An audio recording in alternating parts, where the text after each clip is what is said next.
Good evening, and welcome to another episode of Moen After Dark here on the College Football Mafia Network. I am your host, Moen, joined by my co host, Rock. Rock, do you want to show off what you got behind you? I just have the cemetery of the unholy trinity. There you go. We will Miami's let. three biggest rivals historically, all planted on a fictional field of my dreams. There you go. So there we go. Rock has beat all his rivals for the year. Um, Others, not so much. And we're going to talk about it. Crazy weekend in college football. Um, It was a happy house Obviously, here, man, from the beginning of the day till the end of the day, it because was. one of the teams we're going to talk about was a victim of my better half. So, That's true. That's absolutely true. My better half's team won this week. Man, gotta love it. Cincinnati Bearcats win, Ohio State wins, UCLA wins, Miami wins. Everybody's happy at the end it's of what the we want. day. Let's say hello to some people who jumped in here early, and then we'll talk about the games. Uh, Moen's good twin was first. That's because my evil twin was first on Friday. And how I have a good and evil twin, I don't know. Figure that one out. Oh, hey, Moen. Good to see you, Buckshot Kid. Outlaw Skies says, looking forward to this. Thanks for dropping in, Outlaw Skies. Appreciate you. Big Lubbock, of course, is always first. Mosito is not first again.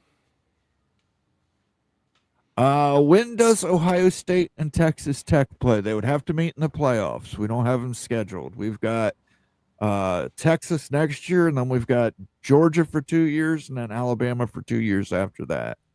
Or it might be reversed, but that's our out of conference for the next 5 years, I think, 5 to 7 years. James C is here. Good evening, folks. And Caleb Ramirez is here. He says, What's "Hey, up, everyone. Good to guys? see you, Caleb." James C is recovering. Yes. What's up, James? Good to see you again. I hear you, James C. I don't understand why Norvell didn't help me out and go for the backdoor cover. Why he took a field goal there at the end. You got the momentum. Go for the touchdown first, guy. Get the touchdown first. Give me the backdoor cover. But no, gotta go for a field goal. I mean, you're so salty about it. You didn't even put the primetime I game didn't even have title. money on the game. I didn't You even didn't have even money put on the it in the game. title. Yeah, I didn't have any money in the game, but it was just on my picks. So Masita says hello to the community. Always good. Florida State's favored by 9.5 against Pitt. Um, I'd go with it. I think Tony White will mess around with a freshman quarterback, even though he did a great job for Pitt over with them benching Eli yeah, and I'm running trying it up to. against Boston College. Is that at Pitt or is that at home? I do not know, and honestly, I wouldn't care if I Okay. were. I would take FSU minus 9.5 against Pitt either place unless they decide to let themselves get beat twice by the game on Saturday, which they should not, because I think the ACC is going to be still crazy and wild things can happen, and FSU just needs to run the table. Well, there was one team that got beat from a game previously. We'll talk about that. Bob Swanger's here. Hey everyone. Hey Bob. Just talking about you. Uh, Poor Bob, I feel for you, man. I really do too. James C. I may never recover. James C. says it's a tough weekend. Well, interesting observation, Bob. I have family in the Penn State world, so my cousin, who I'm close with, her daughter goes to Alabama, and she went to the Alabama Vanderbilt game. So she's in the stadium watching Bama as I'm getting ready for Miami. Her other daughter just graduated from Penn State. So she's become an insane college football fan. And I'm texting her as she's enjoying her first Bama game because her daughter's only been there this is her second year. Meanwhile, she thought I was completely trolling her, giving her score updates. I Couldn't know that believe it. UCLA game. I mean, it's just oof. 27 to nothing at one point. It was ugly with a capital UG. James C says a lot of football left. Don't lose hope. We love college football. Absolutely right. You got Completely 12 agree. teams in the college football playoff.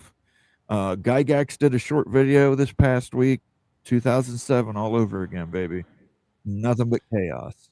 Yeah, FSU's got to do it because ACC has weird tiebreaker things, and if a couple of teams lose a couple of games and people haven't played each other, you literally never know. I still can't wait for a 3-loss Notre Dame to make the playoff.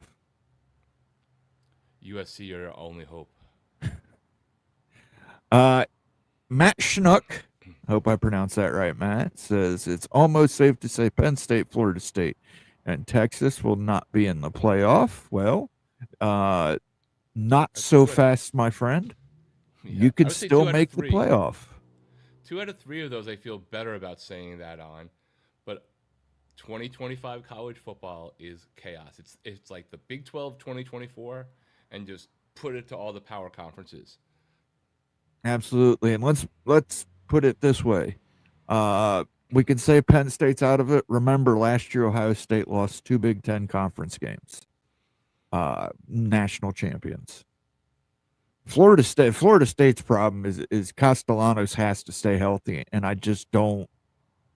The punishment he is taking, I don't know if that's possible. Texas's problem is Arch Manning. God, thank God you got paid for those commercials before you actually started playing, kid. Because you were not as good as people advertised.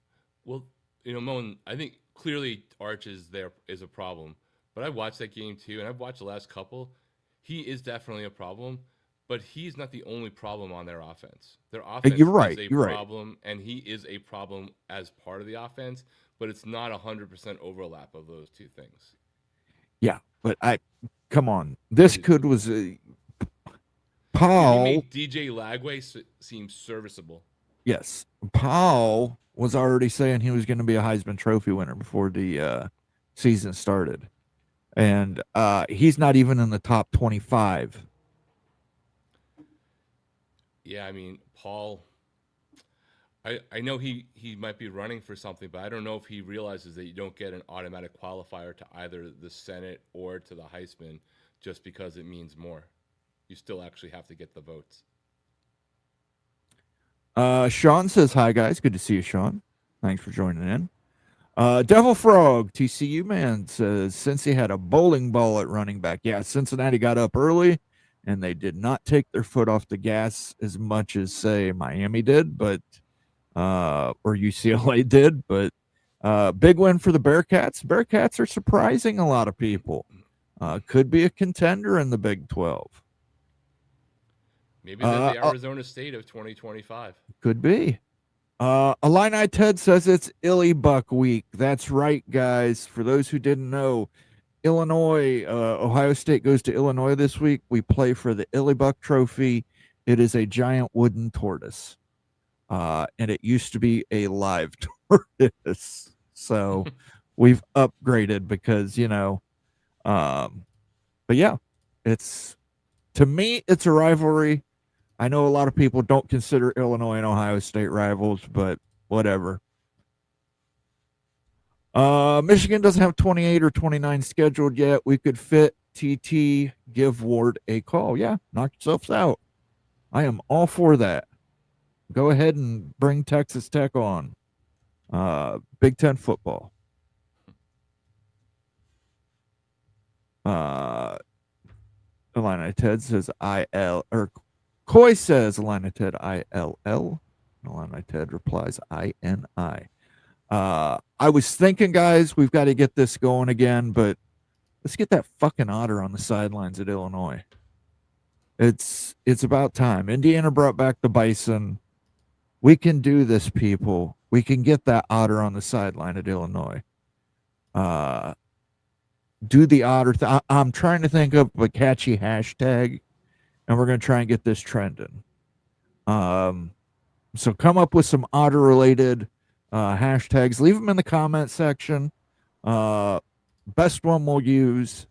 Thinking about maybe needing a domain name or something, and or get a petition going on change.org demanding that there be a costumed otter on the sidelines of Illinois. By the way, if anybody is watching us over on X, please consider jumping over here to YouTube, giving us a like, giving us a subscribe. Those help us out tremendously. If you'd like to help us keep the lights on here financially, you can click the little cash icon in the chat window. That allows you to leave a super chat, a super sticker, gift a membership, or become a member. As a reminder, we've got a new members only video coming out this Thursday, Big Money Markets. Take a look at some financial markets surrounding Big Ten candidates and kind of what they have to offer and how much they have to offer, which is clearly the name of the game. Also, as a reminder, on Wednesday, Bomber will have an interview with Bob Thompson, the former president of Fox Sports. I'm sure he'll have a lot of stuff to say, so definitely tune in for that. I think you'll be impressed with some of the questions that Bomber already has lined up, so tune in for that. All right, where do you want to start? Okay, let's got to start with the elephant in the room, which is James Franklin, don't we? Yes. Okay, let's start Penn State. UCLA, winless, had not won a game, 0-4. Penn State still top 10 ranked, lost a close game to Oregon the week before. That game went into overtime. So, I mean, did Penn State lose that Oregon game twice? Penn State at least lost the Oregon game, I'll say at a minimum 1.5 times, if not fully 2.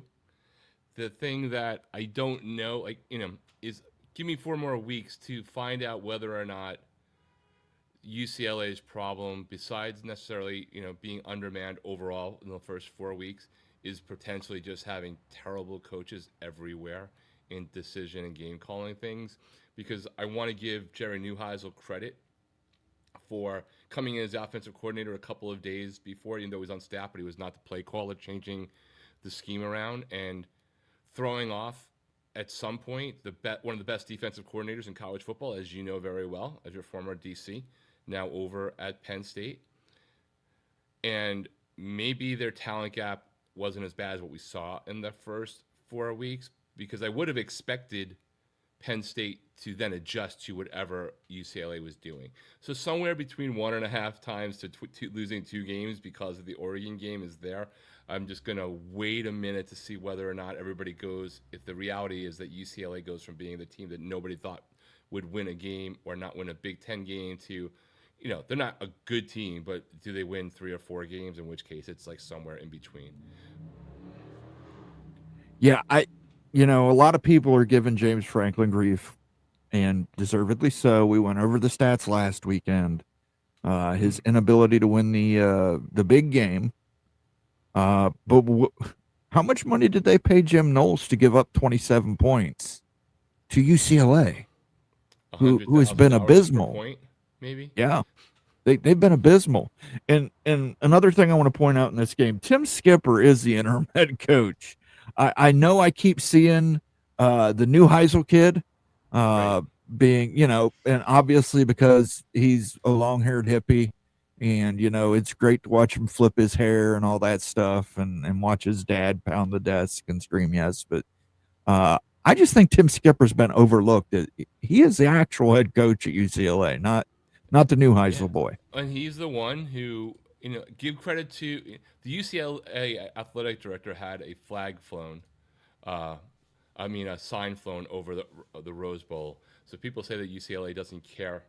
Fans don't care. They do. They paid enough to fly a plane telling to fire the athletic director. They paid enough. They paid to put a full page ad in the UCLA Bruin this past week or two, saying that the UCLA shouldn't be afraid of the athletic department. The athletic department should be afraid of UCLA fans. So there's definitely a revolt going. But their interim head coach was empowered enough to make a decision to fire the offensive coordinator. Yes. It cost money for UCLA, and they gave a favorite son a shot. And whether or not Penn State did get beat twice by Oregon or not, you still need to give some credit to both that decision, because clearly it mattered, right? And the team for not quitting and for the calls that he made. So props to both of them. But if I'm a Penn State fan, I would be very glad I didn't live in a very tall building. Caleb Ramirez says he's been a member for 6 months now. Thank you, Caleb. I know we have good receivers. I may be a little bit of a homer, but Julian Sand throws such a pretty ball. What you think, Rock and Rant? Before you do that, let me go ahead and play him a sounder. Intercepted. Let's party, Columbus. What do you think of Julian Sand's throwing motion? I think he's great. I think he's going to be. I think he's very good. I think he's going to be great. I've said to Moen before, like there's a possibility that we are on a collision course.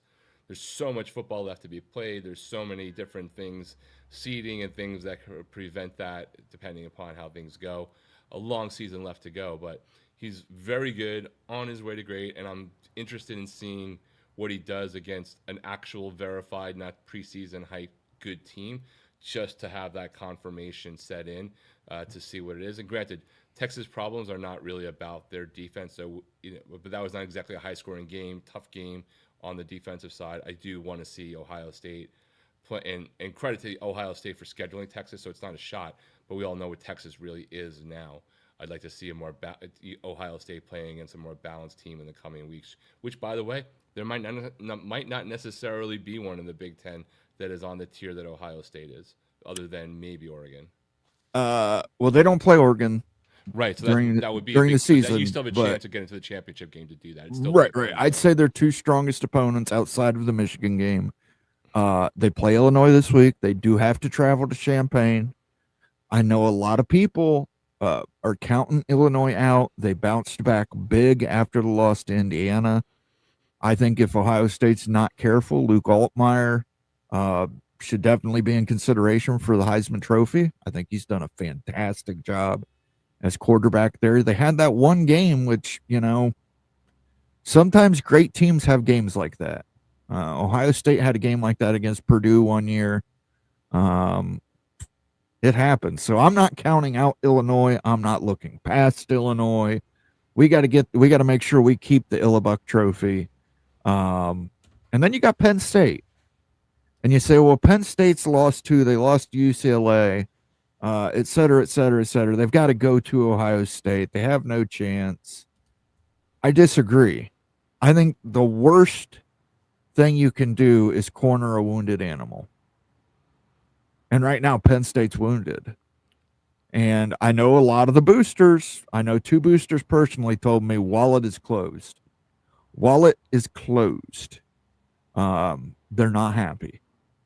That, and rightfully so. Rightfully so. They've put a lot of money into this team this season to win a national championship. Right. That was the goal.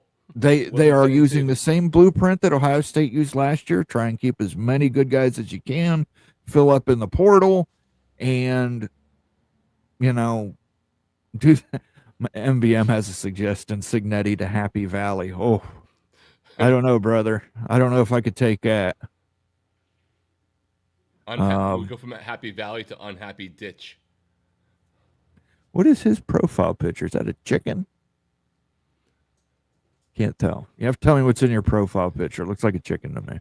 Bob Swanger is not signing off on MBM's suggestion. Yeah, I was just going to get to that. I hope not. He's an ass. Talking to some people today, some of the names being thrown around. Somebody made a really good suggestion that I think it was Daniel Kopcha made a suggestion of Fran Brown from Syracuse. Young guy, 43. Almost as much of an ass as Signetti. He is an ass, but he's done well with the Syracuse program. Oh, yeah. Fran Brown will not be on the Syracuse sideline this time next year. Yeah. There's going to be way too many job openings for him to not have a choice of good options. This is not going to be a year where a coach like him, despite the challenges they're having because of Angeli going down, he's put enough on record already. And he's not going to have to sit out because there's not good job openings coming. There's already 5 out there of varying degrees. There's likely to be 10 to 15 when it's all said and done. Yeah, definitely. Jason Candle from Toledo. That's somebody I've been recommending for the last 3 years. I still don't get why he's at Toledo. The man's coached there for 10 years and never had a losing season. He's beat some big boys, so I don't get it, but we'll see. We'll see. But hey, you got to buy out Franklin first, and that Yeah, ain't cheap. Like the question is really, Franklin might be in kind of Mark Stoops category at Kentucky, where you can't, you really can't yet, right? I mean, I don't know the numbers at Penn State. I know the amount of alumni are huge, and the world of that fandom is top 5 for sure. But whether that also means you got somebody or multiple somebody's willing to throw good money away out to get rid of somebody, I don't know. Bob Swinger says, yeah, first you have to come up with $46 million to buy out Franklin, and then they're probably Knowles would probably stick around. They'd probably keep Knowles. I think whatever coach came in would probably keep Knowles. He's a proven asset. Knowles' problem, and MBM brings this up here, year 1 at Penn State, his defense gets better, year 2, year 3, etc. Jim Knowles' one weakness I found when he was coaching at Ohio State is in-game adjustments. If people figure out a way to beat his scheme, I don't. He doesn't adjust well. He doesn't adjust well. So that's from my viewpoint, by the way. But yeah, I'd imagine they would still have to keep Knowles. I'd imagine Fran Brown would keep Knowles. Jason Candle would keep Knowles. I've heard Will Muschamp. There's another popular one because of what he's done at UNLV. Or no, I'm sorry, not Will Muschamp. The other one, Dan Mullen. The one I confuse all the Will time. Will Muschamp and Knowles together would be probably fighting each other over whose scheme to use on defense. Yeah. So I mean, there's lots of names, but hey, nothing's happened yet. I know it seems, and I kind of put it on the thumbnail, this hits your playoff hopes harder than anything. But I just want every 2-loss team, calm down. You still got a chance. There's still 12 teams that have to get into the playoffs, guys. Lots of football left to be played. Half a season still left to be played. Don't count yourselves out. Especially in the Big Ten and SEC. I'm still waiting for apologies from all the people who called me an idiot for saying that it was insane to think Penn State was better after losing Abdul Carter and the tight end. It's annoying.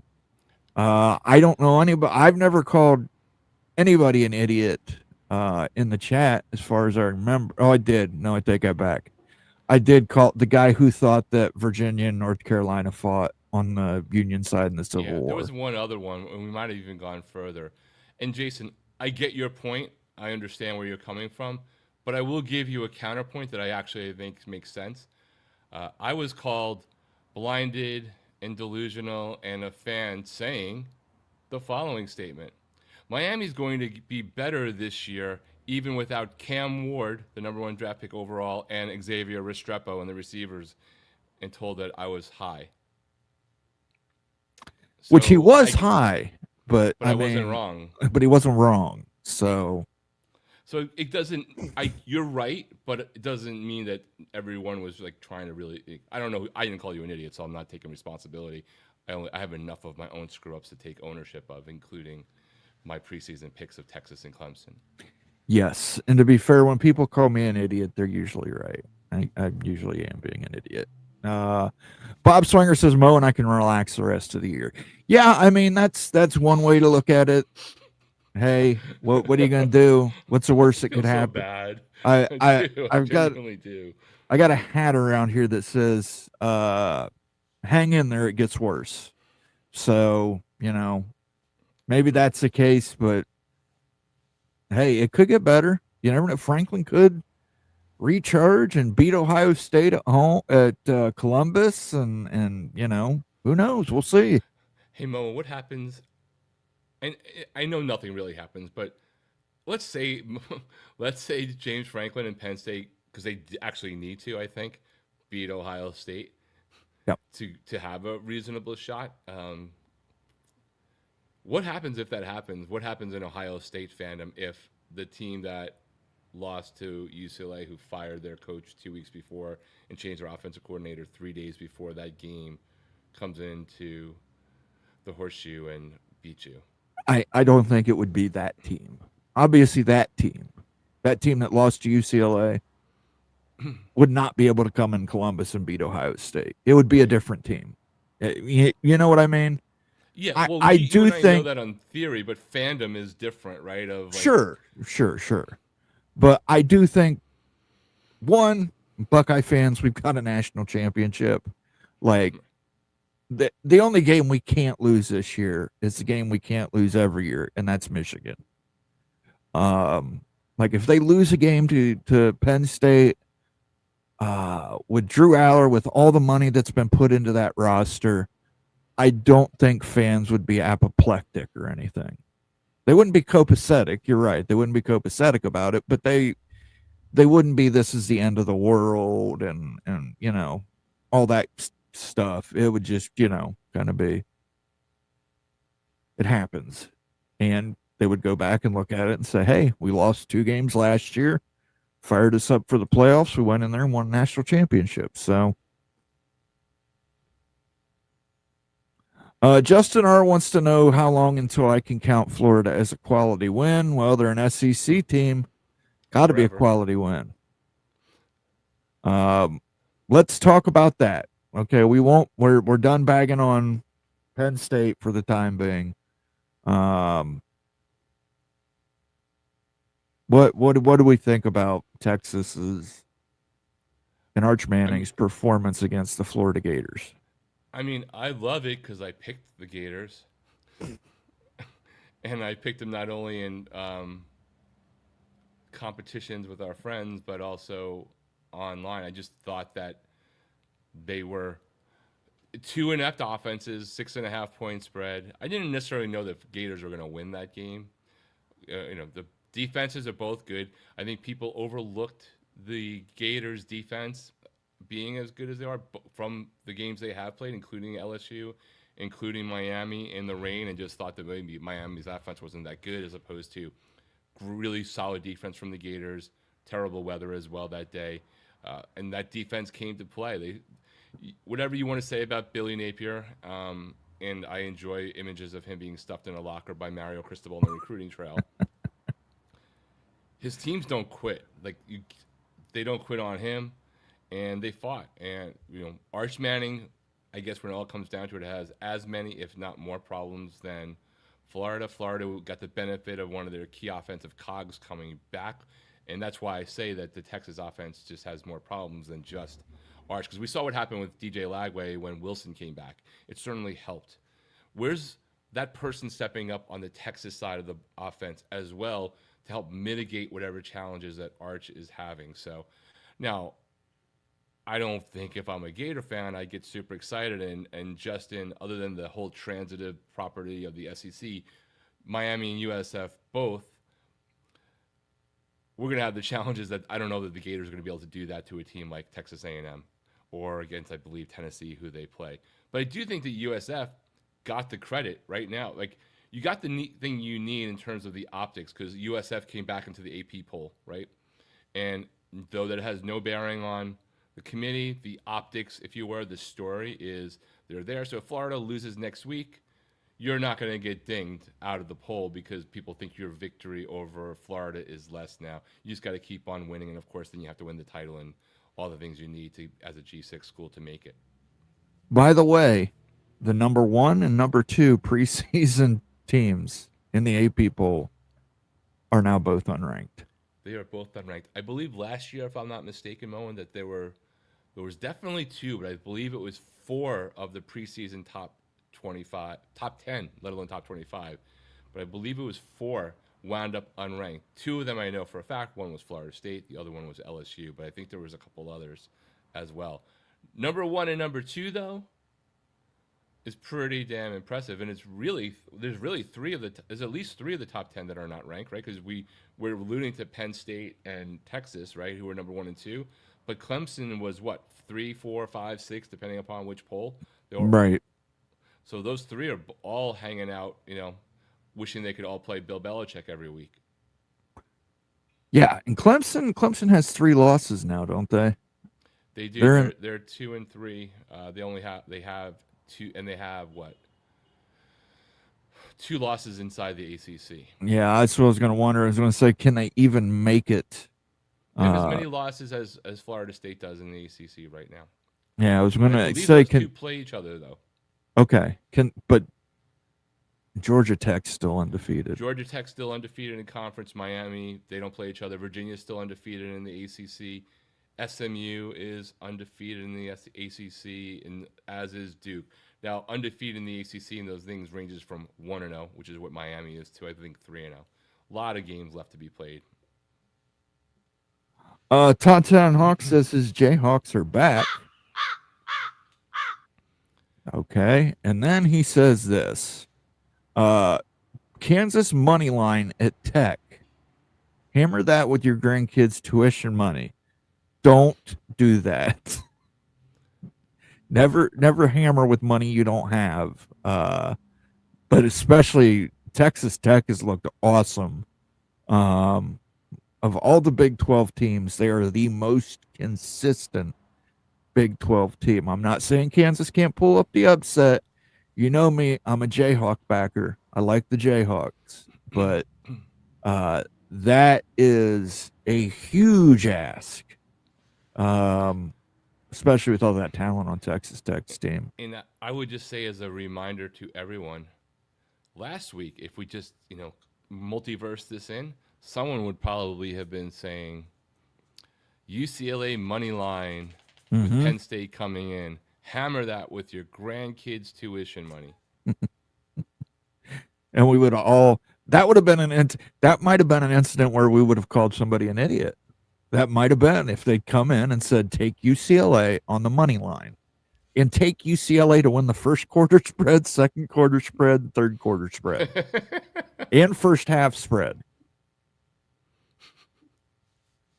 Movie Time Blue says, to me, only Miami and Ohio State control their own destiny. I think Texas Tech does as well. Texas Tech definitely does. I would say they're a tier above, right? Yeah, they're clearly the best, in my opinion. In my opinion, they're the best of the Big 12. I think they're underranked right now this week too. What are they? They are at number 9. I don't believe Texas Tech undefeated. And granted, they haven't necessarily had the premier games yet that they would want, as my camera does whatever the hell it's doing. I think they should be ahead of Alabama at a minimum.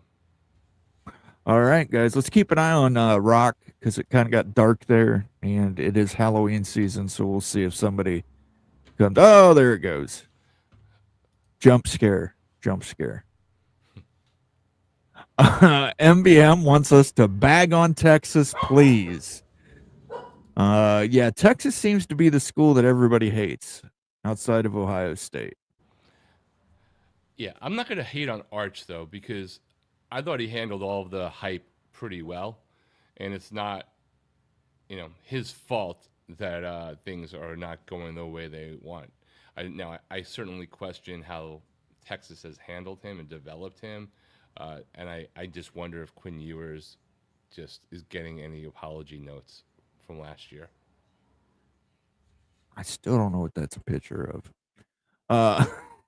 Sean says, I told everyone before the season started, Texas would be 3-3 after the Red River. Is it going to happen? Yeah, everybody's a little shocked. Texas went from number 1 to unranked. Everybody thought the Red River was going to be a top 10 matchup. No more. It's not even a top 25 matchup. So you called that one perfectly, Sean. The glorious, long-lasting rivalry of Indiana and Oregon is our top 10 matchup this coming week. And that could be a good game. That could be sneaky good. We'll see. But look, I'm telling you, Illinois, Ohio State, I think there's going to be fireworks. Illini Ted says Duke can keep on winning. Yeah, they can. They can. Hey, they beat Cal last night. Yeah. They beat Cal at like 3:30 in the morning. I couldn't stay up for that That game. game was so late that I didn't even stay awake for it. And I was watching it. I fell asleep to it. Town Hawk says that is why I said your grandkids' money, not mine. Okay, I don't have grandkids that I know of, so that means that he's evil and he's trying to destroy tuitions across America. Yeah, everybody. really. Amazing Blue says, don't forget my Bearcats, Moan. I didn't. I picked Cincinnati. Go back and watch the Friday show, man. I was the only one to pick Cincinnati. My better half is a Cincinnati alumnus. I picked Cincy. So Texas Tech. Cincinnati not ranked, by the way. That's another question. That's another question. I don't expect entirely. them to be in the top 20 or 17, and I don't really think that Iowa State should be unranked, by the way, to be clear. But based off of the fact that Kansas State is what it is, head-to-head, Big 12, their one loss is to Nebraska, which is like a Heckle and Jekyll team too. Not really sure what side they're going to be on. There's like 5 of those teams that you just really don't know week to week what they're doing. But Cincinnati should have moved from the receiving votes to ahead of Iowa State, in my opinion, with Iowa State also remaining ranked after that victory because it was convincing enough. It was close. The one thing I didn't like is their two defensive back. The commentator said their two defensive backs were out at least 50 times in that game. We got it the first time, guys. Injuries never happen in college football or pro football or anywhere else. Fergie, Texas Tech needs to go undefeated and then have a one-loss team beat them in Big 12 championship so we can get 2 teams and then maybe have another 1 or 2 loss teams. Fergie, I have said it before. I will say it again right now. A 3-loss Notre Dame will get in ahead of a non-champion 2-loss Big 12 team. Watch it happen. Earl Carr, member for 27 months. Let's give him a little cougar roar.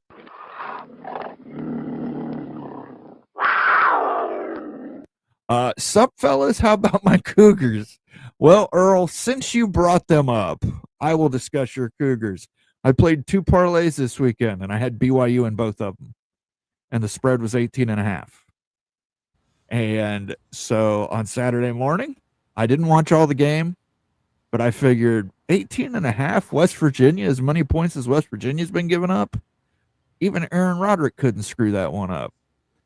And then I woke up and saw that BYU won by 14 and busted both my parlays before Saturday games even started. So I was like Bob Swanger in that respect. I figured, well, now I can just kick back and relax. I don't really have to be checking FanDuel every 15 minutes to see where I'm at. But listen, big win for the Cougars. They keep on winning. They're not covering, but they're winning.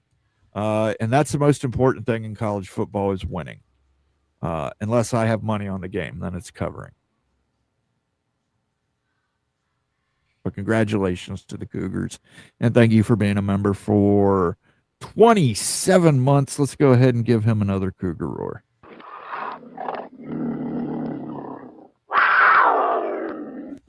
And by the way, time for a plug.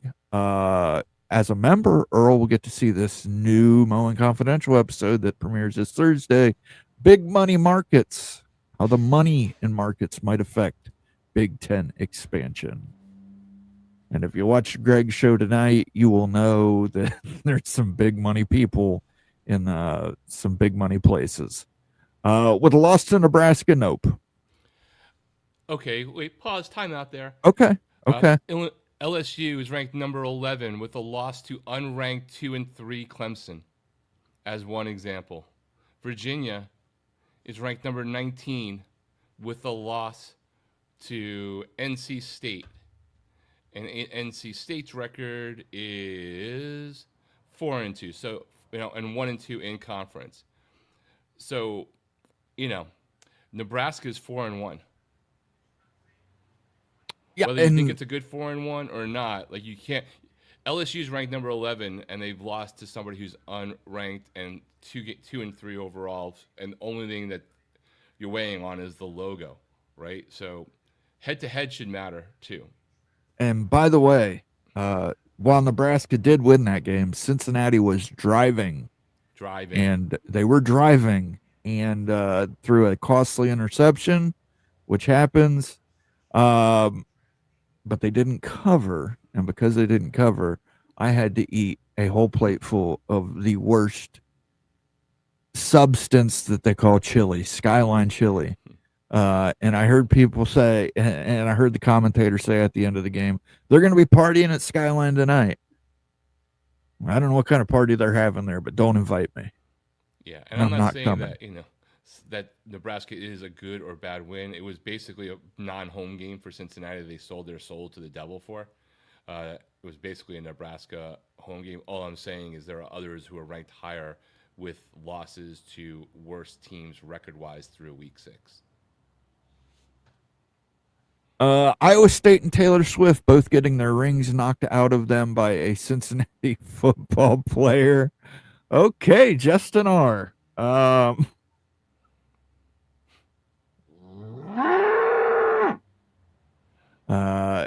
Yeah, I didn't listen to the new Taylor Swift album or anything involving Taylor Swift. I know 2 songs she sings. She sang "I Know What You Made" or "Look What You Made Me Do" and "Shake It Off." And I don't know anything else about her. I don't want to know anything else about her. You know, like 8 more. You just don't know that it's her, and I don't disagree with what you're just saying. Justin's just blinded because he's finding himself having to be a Gators fan now for the rest of the season. Hey, listen, congratulations to Kelsey. Liner Ted says, I love the competitiveness of the Big 12. It reminds me of the old Big West, but like the old Big West, the national perception is that when any team can beat any other one, that none of them are elite. You're channeling Wild Utes words from several months ago. Justin R corrects you here. LSU did beat Clemson, in fact. They did win that game. I apologize. You're right. My bad. Thanks. Apologies. Mistake. Everyone else is right. I'm wrong. You're an idiot, Rockin' Right. I am an idiot. Moen, winning is not the most important thing. Don't ask me how I know. I meant to say their win against Clemson was not as impressive. Look at what they are. But yes, I'm massively wrong, and I appreciate that. I need to be told. And James C. is absolutely correct. Winning is not the most important thing. Don't be an undefeated team because then you get left out. Hey, Moen, BYU is a 2.5-point favorite going to Arizona. Congratulations to them. I'm not putting any money on BYU the rest of the year.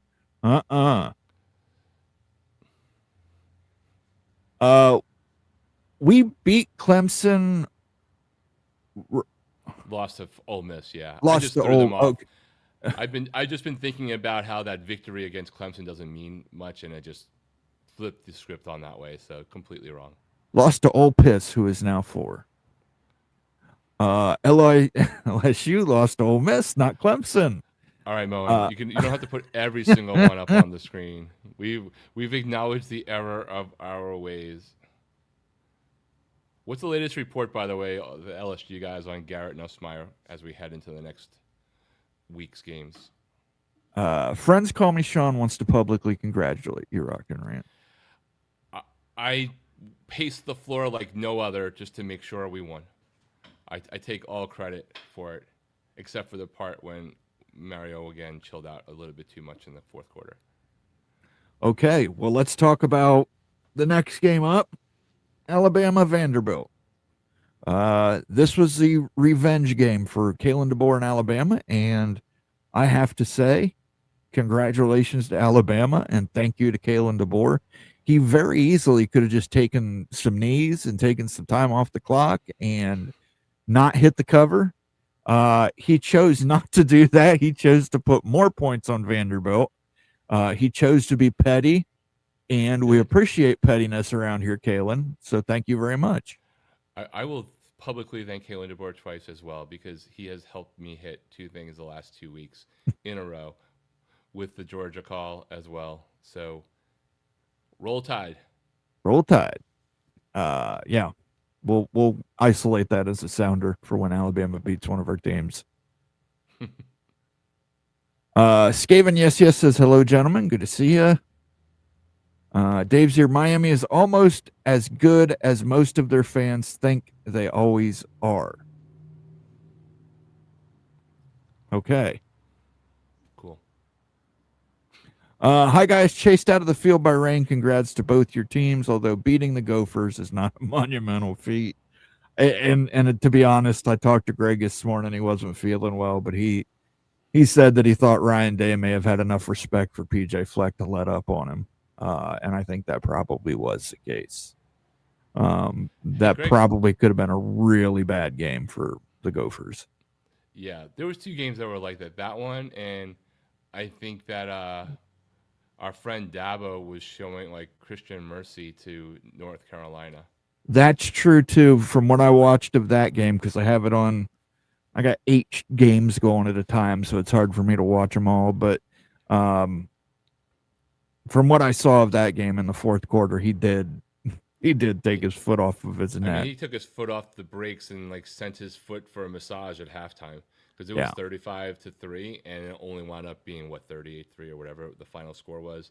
So they totally, did something in the most Christian way. There was a play in that game that I didn't understand. I don't know if you saw it or not, where the receiver and the defender caught the ball in the end zone. Simultaneous possession is what I would call it. They called it an incomplete pass. And I did not see that. I did not understand how that was an incomplete pass, but maybe that's different in college football than in the pros, because in the pros, if we remember that Packers-Seahawks game from years ago, simultaneous possession goes to the offense. Yeah, it's a tie goes to the runner equivalent of football. Yeah, so I didn't understand why that wasn't. I was trying to get to, and the one thing I hate about that is when you're trying to move the arrow around to get to the screen on YouTube TV to hear the audio. I saw the review came back and they said, yes, upheld, but I didn't know why it was an incomplete pass. If anybody saw that play or heard the refs actually describe it, let me know. And sorry you were chased out of the field by rain, stormy cyclone. We're still in a drought here. A&M will lose to an unranked steer team. That's what Aggies do. Their offense actually whooped up on Mississippi. I know Mississippi State, but man, Mississippi State's been playing teams tough. Yeah. Go Black 45 says, rumor says he might need a minor surgery, but mostly from LSU people. They say it's no issue. So if it's not the injury, he just sucks now. I mean, LSU, I feel like LSU kind of went in, and maybe Go Black thinks differently. I feel like they kind of went in a similar fashion to what Penn State tried to do this coming season. Certainly did not have a loss like Penn State had, but it's been interesting to see how the offense has just not gelled, and whether part of that's with Nussmeier being hurt or injured. I guess we'll find out in time. Hey Rock, would Miami be Christian on a team like Florida State? I don't think so, but maybe there's something else going on. I don't know. Look, give credit to Florida State for coming back. That game was not as close as the final score was. No disrespect meant. Yes, but if they just went for that touchdown, the final score would have looked a lot better in my book. Yep, there's still a Craigslist ad up on whatever replace Craigslist for a host for Moen after he's voted against me at least 2 of the 3 times against chief arch rivals, even as I have supported him outside of the Texas game. It may have happened. It may have happened. It came close, Rock. You can't say it didn't come close. I can't say it didn't come close. And I would have been super pissed if that happened. If I bet a lot of gamblers would have been. Yeah. SVP bad bets cover as a result of just, sleepwalking through the fourth quarter, wondering when the next bye week's going to start. What was up with the helmet coming off Manning at the end of the game and the ref stopping the play? I believe that if your helmet comes off and you continue to play, that's a penalty. Yes. And because it was a penalty, they had to do a 10-second runoff. But to offset that, they give the team that's penalized the opportunity to use a timeout, and they will not have a 10-second runoff. But that player still has to sit out the next play because his helmet came off. So I think that's what you're talking about and what you were in reference to.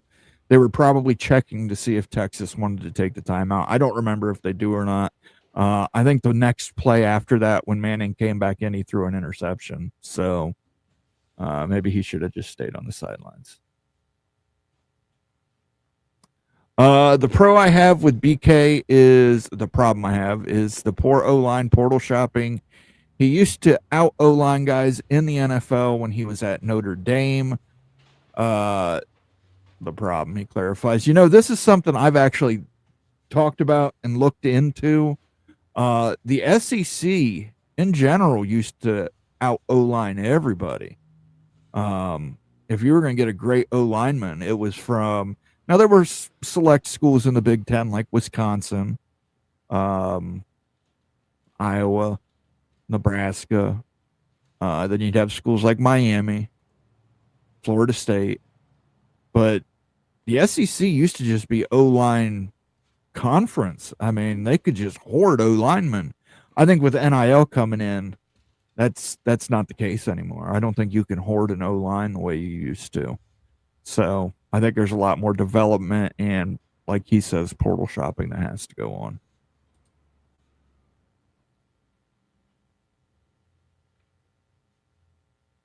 How long is Napier going to mid his way just enough to not getting fired?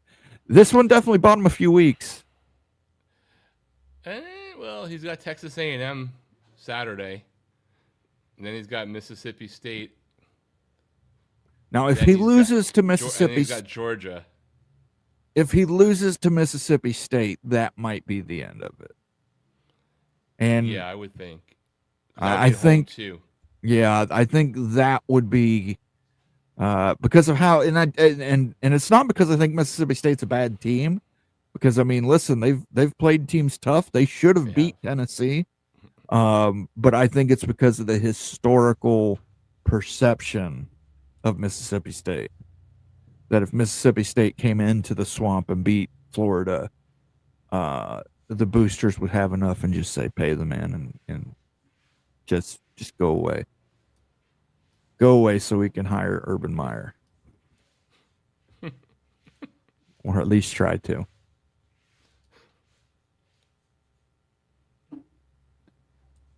All right. Anything else you want to cover this week? We're running on the hour up mark. Is he warming up his chaise lounge? Is Norvell warming up his chaise lounge? On the chaise long, all day long on the chaise long? Or something. All right. Most people didn't get that reference. I forgive you. I don't know Taylor Swift, but I know alternative rock from England. I'm sure Rock would be happy if Napier was offered a lifetime contract. Listen, I think that James and others in the chat can agree that you need to be patient. If you're the Gators, you have a president still being decided. You just came to your interim. You should make no rash decisions. Trust the process. What are you guys talking about? Beating Texas changed everything. For Kansas, it did. It absolutely did for the Kansas Jayhawks. But I don't know that it's going to do enough for Billy Napier. I don't know that it's going to do enough. And we did that one. And then Amazing Blue says, I got the reference, Moen. Thank you. And Mick Stevens says, go Frogs. And Dream C says, Napier forever. So there you go. All right, guys. Before we do our last call, let's do some promotion here again. If you're watching us on X/Twitter/ whatever you want to call it, jump on over here to YouTube at the CFB Mafia. Give us a like, give us a thumbs up, give us a hype, give us a thumbs up again. And then you undid the thumbs up the first time, so hit it for a third time. That way you do give us the thumbs up, and then leave a comment or respond to you in the comments section. Members only this Thursday, Big Money Markets, Moen Confidential, facts, figures, numbers. You'll think that you was there. And then Wednesday, Bomber has an interview with Bob Thompson, former president of Fox Sports. He's also working on some pretty big interviews, so you want to stay tuned to that. As for the take, it'll be postponed this week, obviously. But there may be a Moen After Dark tomorrow to discuss a story I'm working on. Once I have more confirmation on that, more facts and figures on that, I will bring that to the forefront and present it to you guys. But needless to say, I think the Big Ten's expanding, and I think it might be expanding a little more than everybody originally anticipated. So you don't think that I'm right that Miami's going to the Southeast Hospital Softball League when it's all said and you done? You wish. All right, what's your last call for tonight? Last call is I get to relish in a triumvirate, a trifecta that is very rare because two of the three teams for decades, years, ducked Miami. Florida State never did, which is why they have more respect for Miami. But if you would have told me a couple of years ago that Miami would beat Florida State, Florida, and Notre Dame in the span of 5 weeks, after some of the things we've been through, I would have doubted it. So that's great. But I'm really looking forward to actually one game this coming weekend because I don't know that I know what this team is yet. And it could be a sneaky good game. It's, of course, Indiana, Oregon, which I think will be interesting. Just the coaching dynamic between the two of those guys who don't know how to shine anyway. Two assholes. Two assholes, no waiting, choose your friggin' warrior is great. But also, Missouri and Alabama. Alabama's floating right now. Excited, happy, putting the Florida State loss in the distance. That loss still looks better for them. That victory for FSU still gets better and better as a victory in their, feather in their cap. But I wonder about that game. Missouri and Alabama is one for me to watch this coming weekend, as we get to probably just sit back and listen to a whole lot of Indiana talking and Oregon talking and just seeing what that culture clash is like. And Miami's another bye week. Thanks, ACC. What do you think the over-under will be in that Missouri-Alabama game that they mentioned James Franklin letting Prabula or choosing Drew Aller over Prabula? I'm going to say 5, at least 5. At least as many times as James Franklin has lost to top 10 teams. Oh, so that many. Woof. Boy, I think I'll just... They talked about the two DBs being down for Iowa State like 50 times. Like 14 seems reasonable between the pregame show and the game itself, or whatever that number is. If you didn't watch the game, anytime a Cincinnati Bearcat caught a pass, they mentioned the two DBs being injured for Iowa State, which is... They should have just told us ahead of time so that we could have transitioned the Georgia Tech drinking game over to that. Yeah, they should have just ran a banner across the bottom that just said breaking to... They're still hurt. Running back, 2 lockdown corners, and a third one hurt. I get you, Stormy Cyclone. I'm not saying it didn't have an impact. I'm saying the commentators bringing it up literally every 5 minutes. If a woman walked down the aisle and spilled her soda, they said, that's kind of to be expected because the DBs are out. Yes.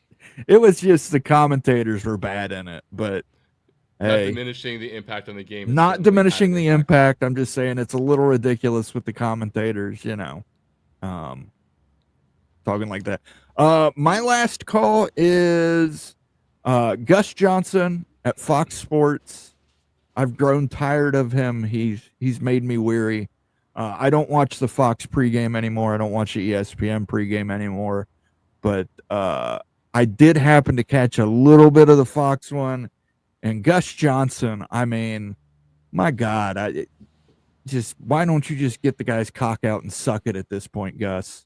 because that's literally what you're doing at every goddamn time. So he's like, Bryce Underwood, blah, blah, blah, blah, blah. He's the greatest ever done, coming out of East Detroit, and then he does this, and then he does this, blah, blah, blah.